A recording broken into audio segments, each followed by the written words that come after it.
Bonjour mes chers amis Sagittaires, c'est à votre tour de connaître un petit peu les énergies de votre mois d'octobre. C'est ensemble que nous allons voir ce qu'il en est des énergies d'octobre pour vous, amis Sagittaires. Voilà, on voit peut-être mieux comme ça, je pense, c'est préférable.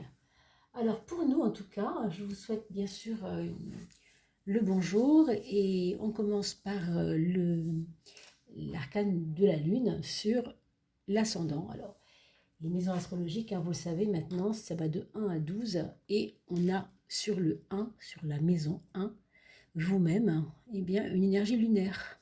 Alors, qu'est-ce que ça veut dire? Ça veut dire que votre mois d'octobre va être, en tout cas pour vous, physiquement, au niveau de vos actions, au niveau de tout ce que vos volontés personnelles, assez rentrées, assez intériorisées. Il y a comme chez vous une envie comme une envie de vous replier un peu. Moi, je vous dirais de faire attention peut-être euh, à ne pas, à surveiller un peu vos états, un peu, je ne sais pas s'il y a eu un petit peu de dépression chez vous ou alors quelque chose qui vous a euh, fatigué moralement, mais c'est possible que vous ayez le contre-coup. Je vois aussi une maman qui se rapproche de vous, peut-être que c'est vous en tant que maman qui se rapprochez de vos enfants, par exemple. Si vous êtes un monsieur, ça voudrait dire qu'il y a aussi une énergie mère, de maman, qui arrive à vous. Tout le mois d'octobre, vous allez sentir l'énergie de la femme, l'énergie de la mère. Est-ce que vous travaillez dans un monde de femmes? Oui, des choses comme ça. Je vous laisse voir, bien sûr, par rapport à vos vies respectives, les Sagittaires. Au niveau de votre maison 10, on a une maison sociale qui va être basée sur le thème des préoccupations administratives, je dirais. Peut-être que là, actuellement, dans votre travail, vous êtes passé en justice.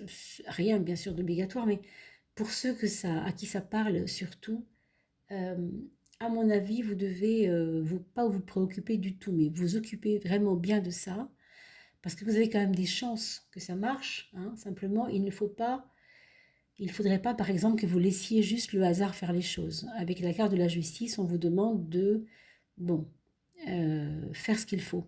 Il faut vraiment faire un travail de fourmi, je dirais, de vraiment vous poser les bonnes questions, voir comment vous pouvez aménager ça.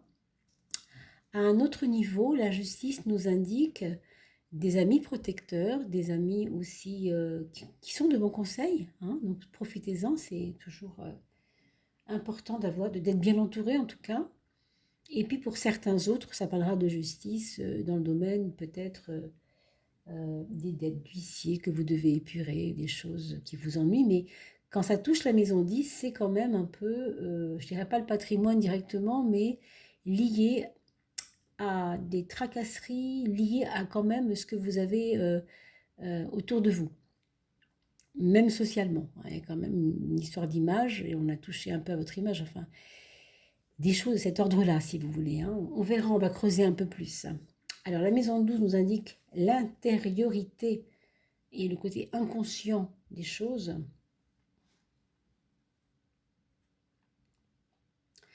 Il y avait comme vous vous êtes peut-être senti vous-même comme immature à une époque de votre vie, il n'y a pas si longtemps, et que peut-être là, vous vous dites que ce serait peut-être le temps de passer à autre chose, de vous retrouver un peu plus euh, sage peut-être, ou tout simplement plus... Vous voyez, l'expérience qui parle, des choses comme ça.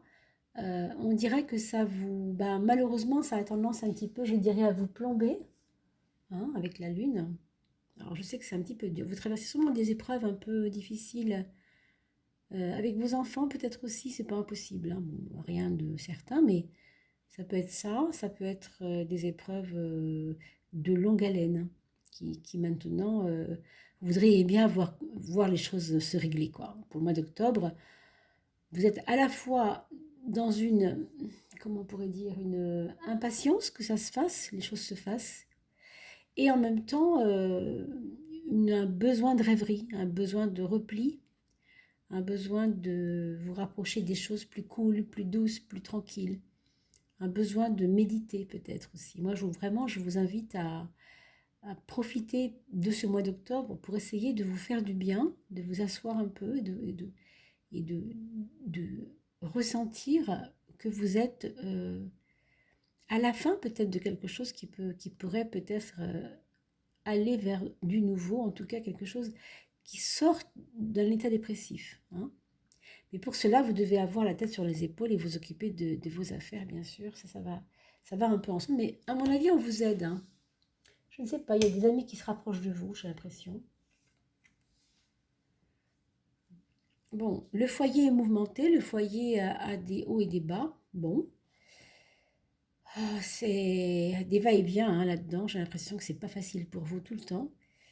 Est-ce que c'est vous qui avez instauré ça ou est-ce que c'est la vie en ce moment qui vous malmène un peu? En tout cas, vous savez que le mois d'octobre ne doit pas, bon, on verra la suite du tirage bien sûr, mais le mois d'octobre pour vous, amis Sagittaire, ne démarre pas forcément sous les meilleurs auspices au sens où il faut que ça se mette en route. Et là, on a plutôt des actions un peu annihilées par la Lune. Vous voyez, c'est pas qu'on n'y croit pas, mais on sent que c'est un peu mou, quoi. Ça manque de mouvement. Par contre, au niveau du foyer, ça bouge un peu trop et vous avez quelquefois l'impression que, ben, je sais pas, ça va trop vite pour vous. En tout cas, actuellement, en octobre, c'est peut-être le sentiment que vous aurez. On va regarder la carte de l'amour. Elle ressort à l'envers en plus, hein, alors que mes cartes ne sont pas souvent à l'envers. Bon, le pendu, vous savez, c'est toujours cette carte qui vous dit c'est pas le moment, tu dois attendre. Mais là, elle est à l'envers, ce qui me fait dire que finalement, pour l'amour, c'est peut-être le moment. Est-ce que vous négligez pas ce terrain-là? Est-ce que vous négligez pas ce domaine-là? Ça vient nous dire que vous avez peut-être pas, vous avez peut-être préféré vous occuper de plein de choses et pas de l'amour, voyez? Peut-être que c'est le moment pour vous de vous dire, je suis capable moi aussi d'être aimé, je suis capable de m'aimer aussi et d'aimer quelqu'un, je peux complètement être capable de ça. Peut-être vous l'avez négligé ça. Alors, on ne fera pas le pied de grue longtemps, hein, en tout cas. Je pense que vous allez prendre conscience de tout ça. C'est peut-être parce que les amis vous témoignent de l'amitié que du coup, ça vous stimule aussi, ça vous fait y croire, hein, je ne sais pas. On a sur la maison 6 un petit bonhomme qui marche, qui s'appelle le mat, le fou. C'est hurluberlu, c'est original.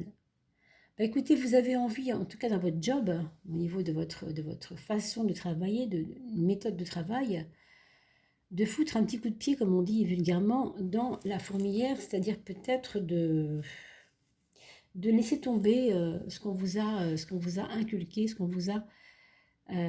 comment on vous a formé au travail. Peut-être que si c'est dans le cadre du travail, ça pourrait dire ce qu'il y a un ras-le-bol des méthodes obligatoires, quoi, comment dire, récurrentes, toujours un peu les mêmes. Non, là on a envie de changement, on a envie de, je sais pas, d'originalité. Est-ce que quelqu'un dans votre travail pourrait arriver, par exemple, vous voyez, et oui, vous détendre, vous apprendre peut-être le côté positif du détachement. Hein. Il y a quelqu'un qui est un peu philosophe là autour de vous dans le monde du travail. Et si vous ne travaillez pas, c'est vraiment à un niveau du quotidien de votre vie. Un voisin même, ça pourrait être un voisin ça aussi. Hein. Quelqu'un qui n'est pas loin, mais qui vous apprend le détachement, qui vous apprend à prendre du recul. Hein, parce que c'est vrai que vous en avez déjà un peu du recul avec cette carte-là. Mais c'est un recul qui est un peu tristouné, vous voyez. C'est pas un recul, voilà, c'est un recul un peu tristouné, un peu rentré, voilà. Bon, alors ce n'est pas grave, bien sûr, hein, vous avez bien le droit de vous buller un peu, puis de vous occuper un peu, de vous poser un peu. Mais méfiance quand même des états dépressifs de la Lune, puisque ça sort sur votre maison 1, autant le savoir, autant faire attention. Dans la maison 7, on a le jugement.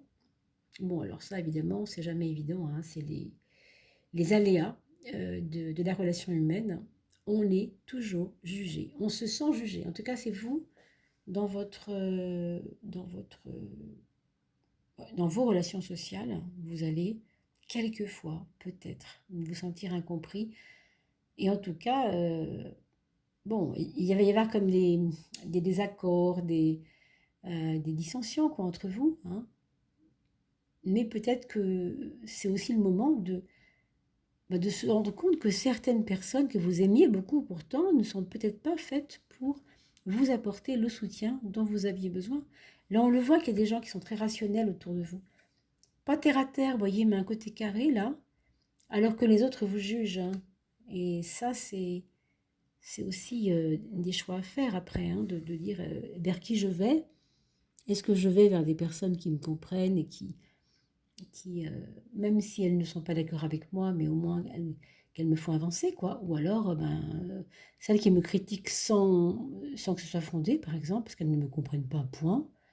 Elles n'ont pas envie de me comprendre, c'est autre chose, hein. Donc faites bien attention quand même à ça, quoi, c'est important. Votre domaine financier, par contre, là, on va dire que c'est le point fort ce mois-ci pour vous, amis Sagittaire. Je dirais que vous n'avez pas trop de soucis à vous faire. On a l'impression que euh, c'est plutôt, on est plutôt tranquille là-dessus, hein. Bon, il pourrait y avoir une proposition par rapport à de l'argent, une proposition qu'on vous fait, qui est intéressante, qui pourrait ne pas vous trahir, par exemple, qui pourrait vous donner un peu d'optimisme. Voilà, donc ça c'est quand même assez important de d'en tenir compte, parce que vous avez quand même ce côté un peu spleen, un peu, vous voyez, un peu, euh, voilà, dans la dépression, dans l'état dépressif, où je me pose trop de questions, le mental qui tourne à 100 à l'heure. Alors que dans le domaine financier, bon, on va dire si les choses, si elles sont plus apaisantes pour vous, c'est juste cool, quoi. C'est vraiment bien, il faut ça, hein. On a l'impression que ça va vous permettre de vous rassurer quelque part, moi je crois, hein. On va regarder la maison 8 quand même. Oh bah oui, c'est clair. Je pense même que là, vous auriez peut-être... Alors, euh, dans le meilleur des cas, ça pourrait être un héritage. Dans le meilleur des cas, ouais, quelqu'un qui vous lègue hein, quelque chose de son vivant, ou après d'ailleurs, son vivant après, hein. Peu importe, mais c'est une carte très positive, là où elle est placée, où c'est plutôt, la maison 8 n'est pas toujours une maison évidente. Donc là, elle nous apporte vraiment, et ça va tout à fait bien avec l'aspect financier, des bonnes nouvelles par rapport à l'argent. Un gain peut-être, mais je penserais plutôt à un héritage. Ça, c'est dans le meilleur des cas. Et dans le moins pire, on va dire, dans le côté le plus rationnel, le plus possible facilement, hein, ce serait des personnes qui vous prêtent de l'argent, mais vraiment qui ne vous en demanderont pas le remboursement entier, par exemple. Vous voyez, des choses comme ça, des petits cadeaux peut-être. Quelque chose que vous apprenez qui est en tout cas très réjouissant quant aux choses financières, hein. Vous allez observer ça et bien sûr, je compte sur vous pour me faire des petits commentaires sous la vidéo. Likez bien entendu et n'oubliez pas non plus de vous abonner à ma chaîne en cliquant sur la petite cloche, vous savez, qui est juste à côté, à droite de l'abonnement. Comme ça, je vous envoie toutes les notifications au fur et à mesure. Sur la maison 9, le mental supérieur, on a l'empereur. Alors ça, vraiment, c'est pareil, hein, c'est très très bon. Alors que vous avez quand même en ce moment beaucoup de sensibilité, vous vous sentez même des fois fragile. Là, vous avez un mental qui, lui, par contre, s'apaise en même temps, curieusement, hein. C'est presque des cartes contraires, si vous voulez. La différence, c'est que ça, vous le vivez tout le temps au quotidien et voilà. On va en reparler après pour la santé, mais je voulais surtout vous dire ça. Le mental supérieur de la maison 9 va donner, à cause de l'empereur qui se trouve vraiment royalement dedans, eh bien, un côté sûr de vous quand même si des fois vous doutez beaucoup en ce moment. Il y a des choses qui ne vous font pas douter. Moi, je crois que c'est le fait que vous soyez chanceux là en ce moment par rapport à des choses de l'argent. Vous arrivez à vous en sortir et du coup, ça vous rassure. Il y a quelque chose qui vous rassure. Est-ce que c'est quelqu'un aussi qui a de l'argent autour de vous qui vous rassure? C'est possible aussi, hein. C'est possible aussi, hein, il y a plusieurs cas de figure. Vous verrez bien si ça vous parle. Hein, ces tirages-là sont faits pour, évidemment, toutes les personnes d'un signe, mais tout le monde ne vient pas se connecter. Ça veut dire aussi qu'il va y avoir 300 béliers ou pardon, sagittaires qui ne verront pas cette vidéo parce qu'ils sont connectés avec d'autres énergies et donc ils verront d'autres tirages. Vous voyez ce que je veux dire? Donc, il n'y a jamais de hasard. Et la maison 3, la maison du mental, alors le mental, au sens, on a parlé tout à l'heure de dépression, vous voyez, ça me conforte un peu dans l'idée de vous surveiller. Vous avez un côté quelquefois pessimiste. Il y a une énergie liée à la maman et il y a aussi un chagrin, quelquefois qui vient vous envahir, peut-être lié à la maman ou pas, je ne sais pas trop là. Mais en tout cas, quand vous êtes avec vous-même là, devant votre miroir tous les jours, prenez soin de vous, estimez-vous un peu quand même, hein, essayez de vous auto-estimer comme on dit. Parce que cette carte-là n'est pas toujours facile, elle a un peu tendance à faire qu'on s'oublie même des fois, on peut s'oublier avec cette carte-là. On peut s'écouter beaucoup au sens péjoratif du mot, c'est-à-dire voilà, un peu redondant, voilà, je vais mal, machin, bon. Mais aussi on peut s'oublier. Et moi ce que je vous dirais là-dessus, c'est qu'au niveau de votre santé, hein, c'est bien de prendre de la distance, mais faut pas non plus fuir. Vous voyez, il y a un côté, il y a une alchimie entre prendre de la distance et fuir, c'est pas du tout la même chose. Hein. Mais je pense quand même que vous allez être aidé et que c'est pour ça que vous allez pouvoir tenir la barre.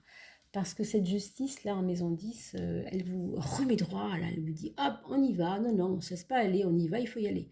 Il faut régler les problèmes, il y a du monde autour de toi, tu vas t'en sortir. Vous voyez ce que je veux dire? Donc, voilà, prenez confiance et soyez quand même voilà, confiant par rapport à vos amis et par rapport à ce qui se passe aussi dans votre maison 10. Hein. Alors, par contre, au niveau de vos amis et de vos projets, on a une carte qui n'est pas toujours évidente, qui nous sort là et qui nous dit, hein, par exemple, ça pourrait être ça, que vous avez des amis de très très bonne influence. Ben, on en a déjà parlé tout à l'heure, rappelez-vous, quand on parlait du jugement des autres sur moi-même, hein, on ne me comprend pas toujours, par contre, il y a des personnes qui sont, entre guillemets, qui me servent, mais comprenez bien que c'est pas dans le sens je profite d'eux, hein. Ils vous servent au sens où ils vont vous comprendre suffisamment humainement pour pouvoir vous aider. C'est pas tout à fait la même chose, d'accord? Donc ça, c'est vrai, des vrais amis. Là, il y a des gens qui sont très, comment on pourrait dire, hein, enjôleurs, je sais pas comment, séducteurs autour de vous, voyez? Et ça, à mon avis, méfiez-vous.